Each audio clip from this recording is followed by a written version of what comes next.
quiet morning begins. Soft light touches the earth. The world feels calm for a moment, and in that soft calm, we remember a man whose life still guides us today. A man who walked through darkness and distance. A man who rose from simple soil to the highest seat of a nation. A man who carried both deep sorrow and deep strength in the same quiet heart. His name was Abraham Lincoln, and his story moves like slow wind, gentle, honest, patient, yet strong enough to shape the path of millions. People speak his name when they talk about courage. People whisper his name when they think of freedom. People hold his memory when they need hope in difficult hours. But he did not begin as a hero. He did not begin as a leader. He began as a boy with almost nothing, and perhaps that is why his story matters today. Because his life reminds us that greatness can grow from small places, that strength can rise from quiet hearts, that change often starts with one simple step taken in the dark. Soft wind moves. Leaves turn slowly. The land remembers. Lincoln was born in a small cabin made of rough wood. It stood on cold ground in the middle of a silent forest. Winter winds entered through the walls. Rain touched the floor. Life was hard from the beginning. His family was poor, not small poor, but deep poor. Poor in money, poor in comfort, rich only in the will to survive. His father worked with heavy hands. His mother lived with a soft voice and a gentle spirit. But even her gentle spirit could not stay long. She died when Lincoln was only 9. A boy standing by a simple grave. A boy learning how loss feels before he learned how life works. A boy holding sorrow that was far too big for his young heart. He did not cry loudly. He was not a child who threw himself on the ground. He simply became quiet, deeply quiet. And in that quiet, a seed began to grow. A seed of empathy, a seed of understanding, a seed of strength he did not yet know he held. Life did not soften. Life asked more. His father moved the family again and again. New places, new forests, new struggles. Lincoln worked long days cutting wood, lifting stones, helping build the world with tired hands. He had almost no books, but he loved the few he found. He read by firelight, holding a small flame close to the page. Sometimes the fire burned low and the letters grew dim. Still he kept reading, slowly, patiently, hungry for something beyond the life he knew. Words became his window. Stories became his teacher. Ideas became his friends. He read about heroes. He read about justice. He read about lands far from his small cabin, and every time he closed a book, his world felt bigger than before. He had little schooling, but he had a strong mind and a stronger heart. He learned because he wanted to learn. He grew because he refused to stop. He believed that a person could rise even when the ground was uneven and cold. As he grew taller, tall like a lonely tree, people noticed something in him, a quiet kindness, a calm presence, a mind that listened before it spoke, a humor that warmed the room like a small fire on a winter night. He looked different. He sounded different. He carried himself as if the world was something to understand, not something to fear. Still, fear visited him. He often felt alone. He often wondered if his life would ever mean anything. He sometimes doubted his place in the world. But every doubt became a step. Every step became a path. Every path led him closer to the man he was becoming. He worked as a store clerk. He worked as a rail splitter. He worked wherever work existed. And everywhere he went, people remembered him. Not for his strength, though he was strong. Not for his height, though he was very tall. But for the way he spoke, slow, clear, thoughtful, as if each word carried weight and care. He loved fairness. He hated cruelty. He felt pain when others suffered.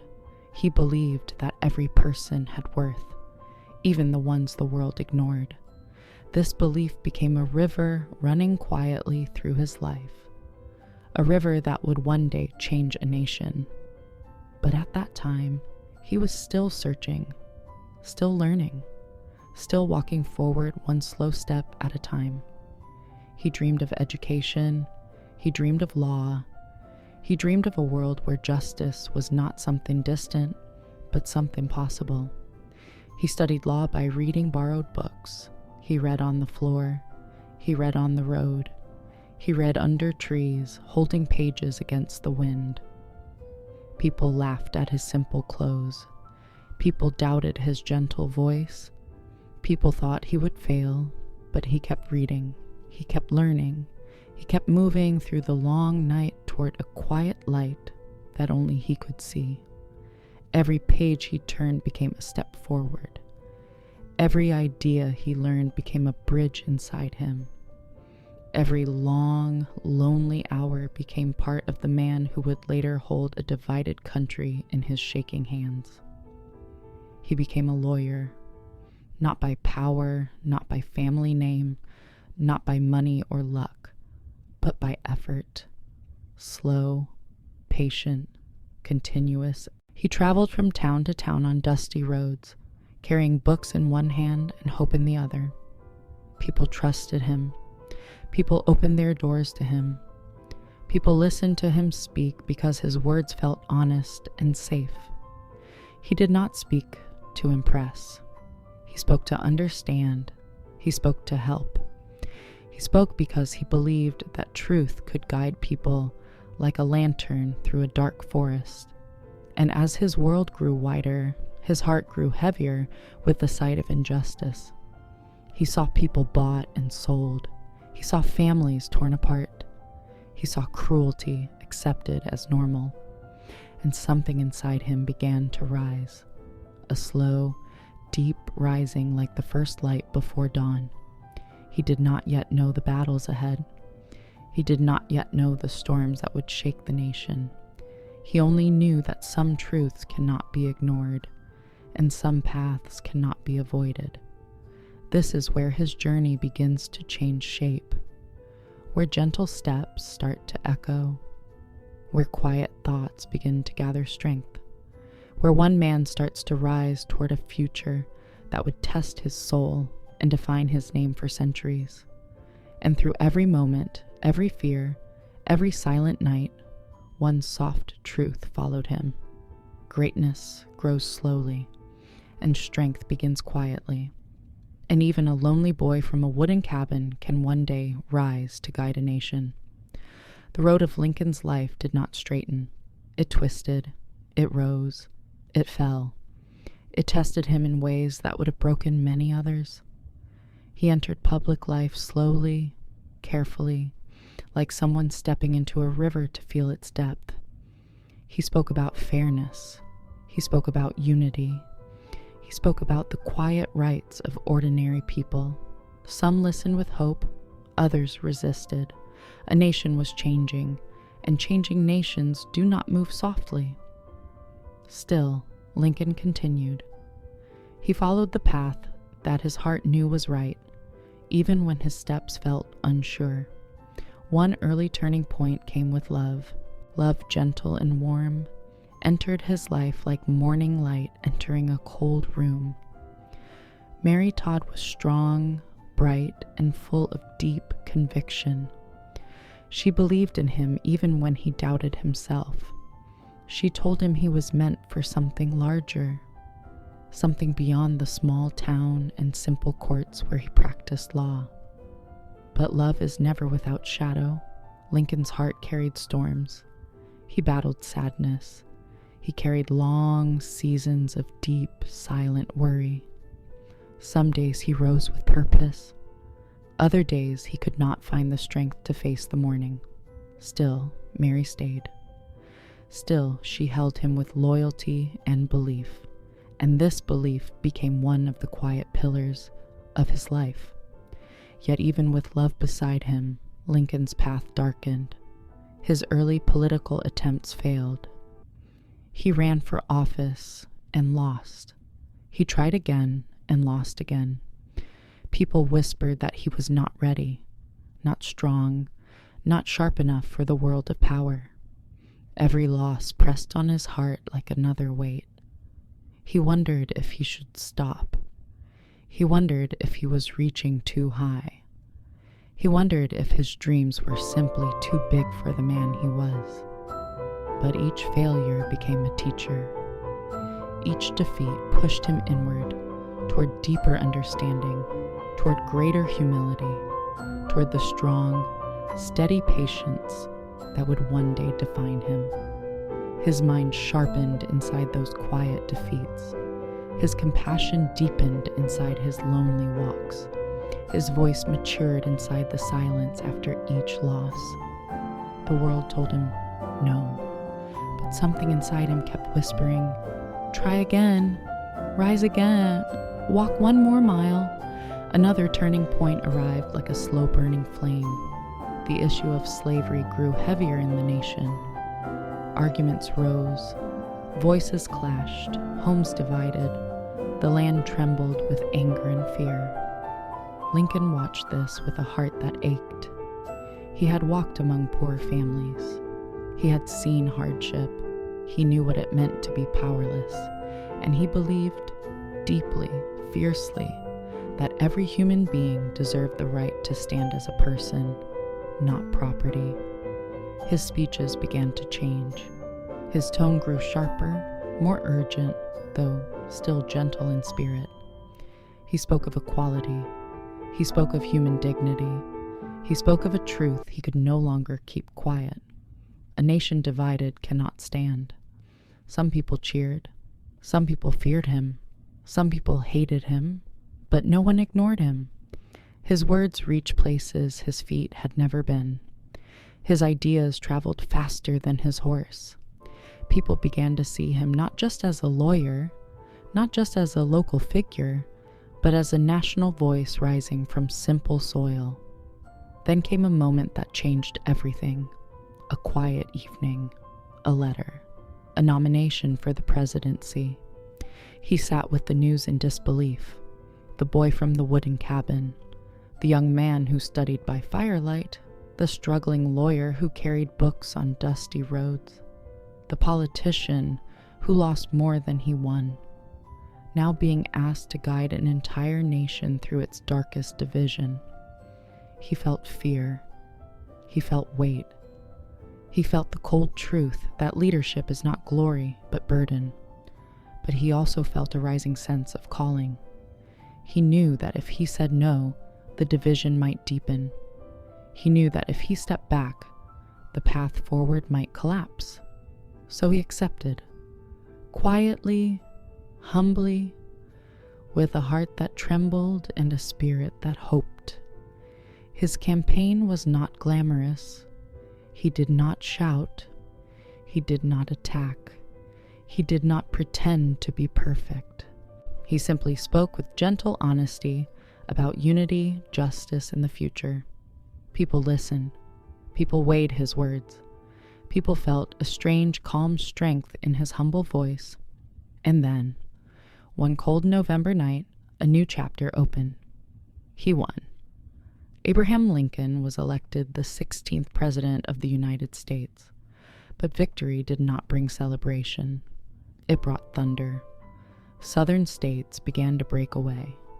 Lines were drawn, hearts hardened, the air filled with fear. A storm was forming before he even arrived in the White House. On the train ride to Washington, Lincoln looked out the window at passing fields, small towns, silent houses. He thought of his mother. He thought of the forests where he grew up.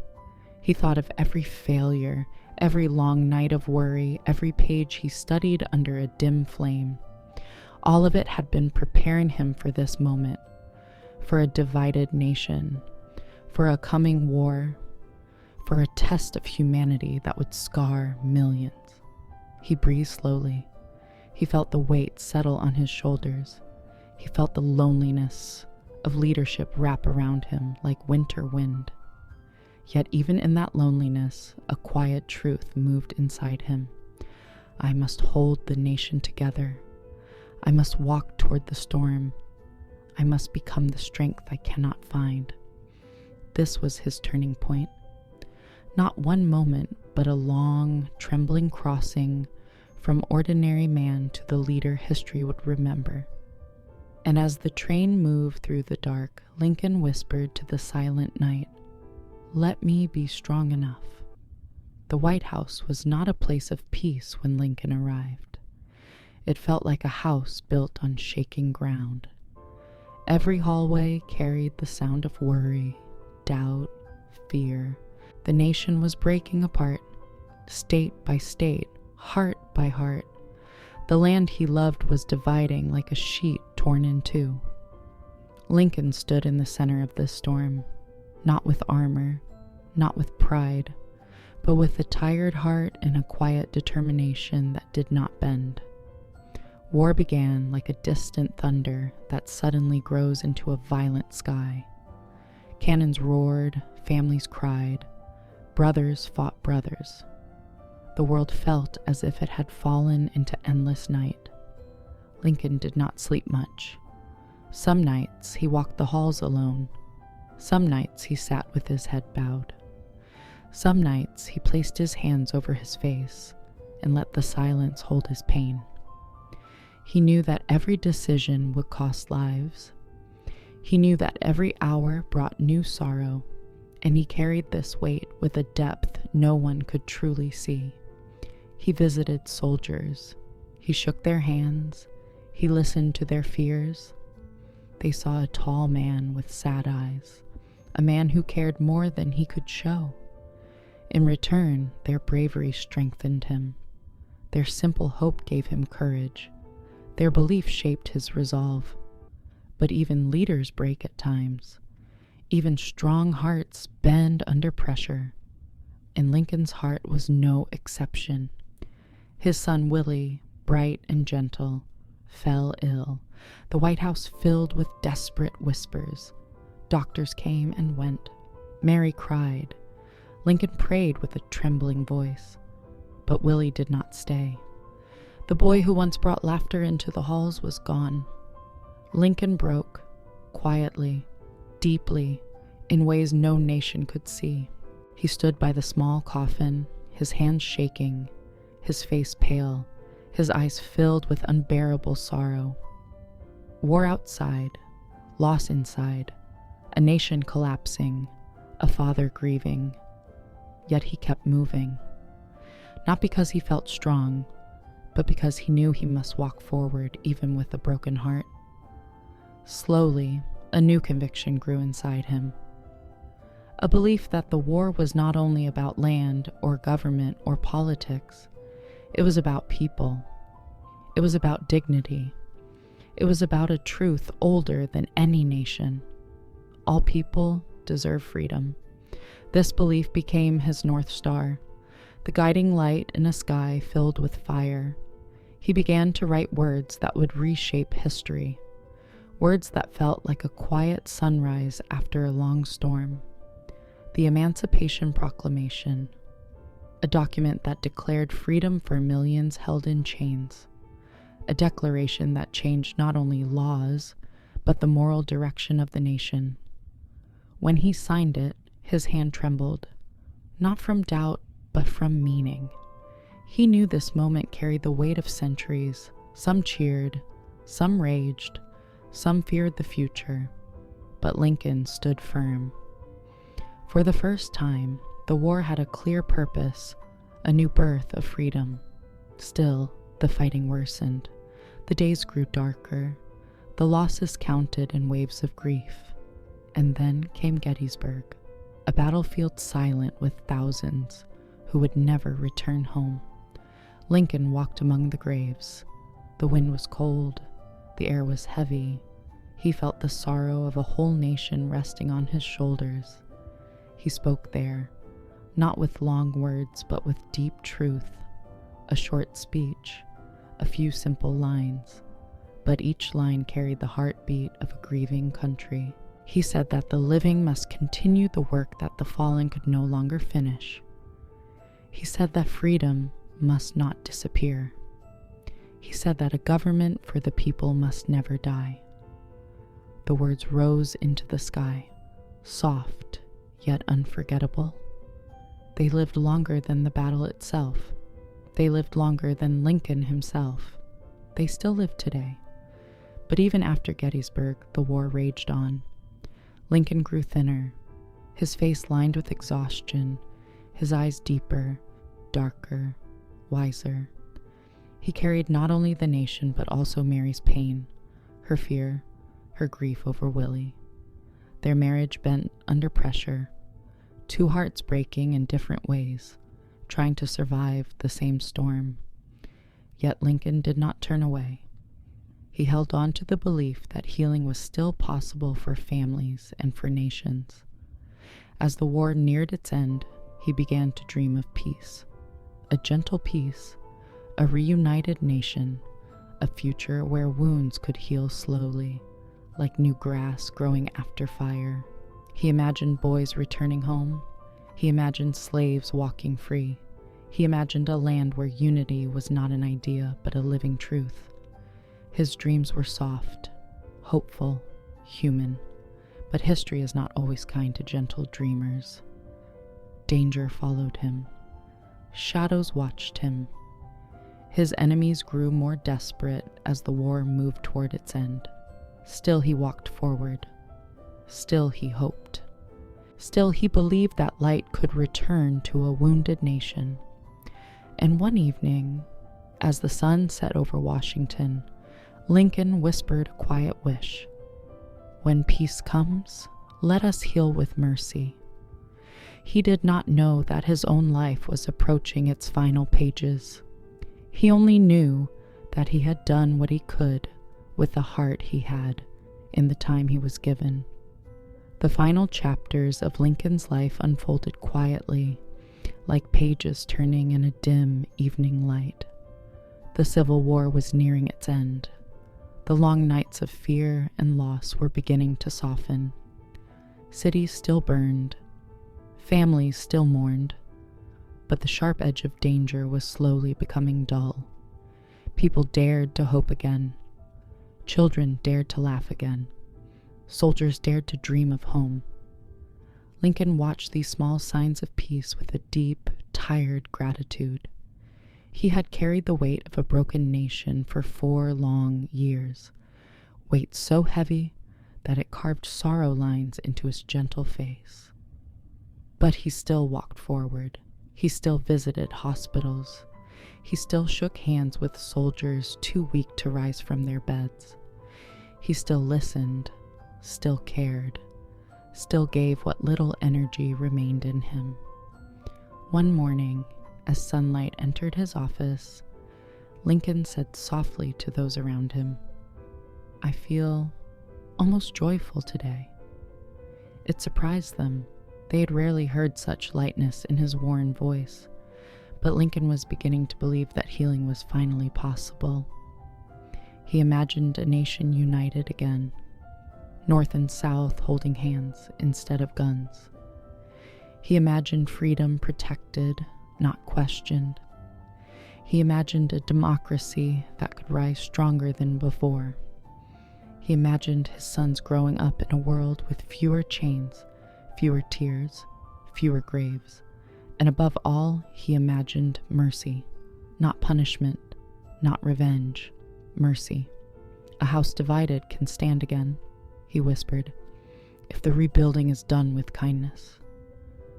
But history can shift in a single heartbeat, and on a gentle April evening, the story took a different turn. Lincoln went to the theater, a rare moment of rest. He sat beside Mary, finally breathing as a man not burdened by endless decisions. The play began. The audience laughed. Music filled the room. For the first time in many months, Lincoln's shoulders relaxed. And then, in one sudden moment that still breaks the world, a gunshot echoed, A flash, a scream, a fall. The president who carried a nation fell into darkness. Soldiers rushed. Doctors hurried. Mary cried out in a voice filled with unbearable pain. They brought him to a quiet room across the street, a small bed, soft lamplight, shadows on the wall. Through the night, people gathered. Some prayed. Some held their breath. Some whispered that the nation was losing its father. Lincoln did not wake. His breath slowed. His face relaxed.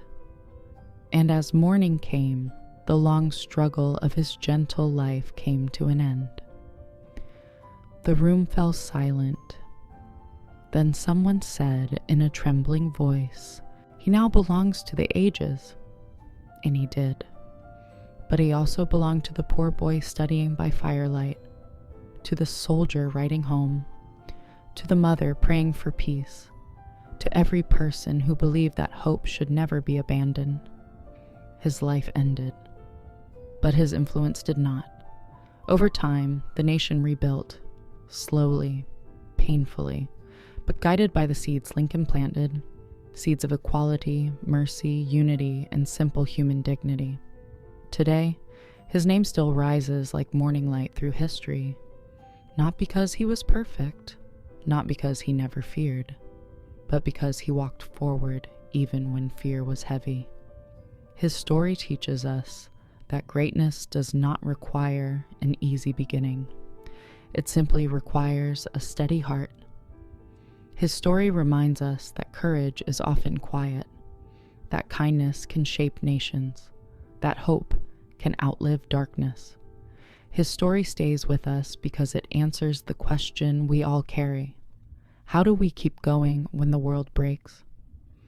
Lincoln's life responds with the softest truth. You keep going one honest step at a time. You rise slowly. You rise gently. You rise because someone must carry the light forward. And sometimes that someone is you. Life lessons. Quiet courage is still courage. You do not need to roar to change the world. You only need to take the next step. Kindness can rebuild what anger destroys. Healing begins where mercy enters. Your beginnings do not decide your worth. Even a boy from a wooden cabin can lift a nation. Hope is slow, but it is strong. It grows quietly and guides us through the darkest roads. Courage meaning the ability to do something even when you feel afraid. His story teaches us that greatness does not require courage that is loud, but courage that is steady. Mercy meaning kindness or forgiveness shown to someone. He believed the nation could heal, but only if the rebuilding was done with mercy. Unity meaning a state of being together or connected. He imagined a future where the nation lived again in quiet unity. And wherever you are today, I hope this story brings a little strength to your day. May Lincoln's journey remind you that your quiet steps also matter. This video hopes to give your life warmth and courage today. You are not alone.